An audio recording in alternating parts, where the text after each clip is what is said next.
మన్రేగా పథకంలో పనిచేస్తూ ఎంతో మంది పేదలు ఉపాధి పొందుతున్నారు. అయితే అధికారులు ఈ పథకాన్ని దుర్వినియోగం చేశారు. డబ్బులు దోచుకునేందుకు మగవారికి మహిళల వేషం వేశారు.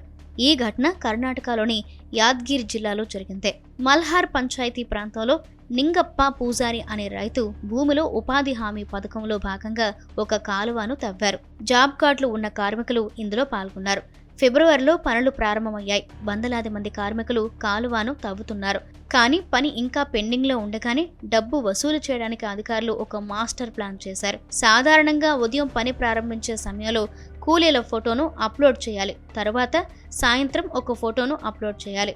ఇక్కడ అధికారులు చేసింది ఏమిటంటే, మహిళలు పనికి రాకపోయినా మహిళల వేషధారణలో పురుషులను సిద్ధం చేసి ఫోటోలు తీసి అప్లోడ్ చేశారు. అయితే అనుమానం వచ్చిన సీనియర్ అధికారులు దర్యాప్తు చేపట్టడంతో అసలు బండారం బయటపడింది.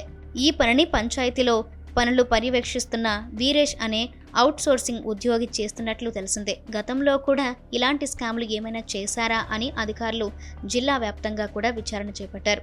జాబ్ కార్డులో పేరున్న మహిళల స్థానంలో పురుషులకు చీరలు కట్టి వాళ్ళు పని చేయకపోయినా వారి పేరిట డబ్బులు డ్రా చేసేందుకు ఈ పని చేశారు.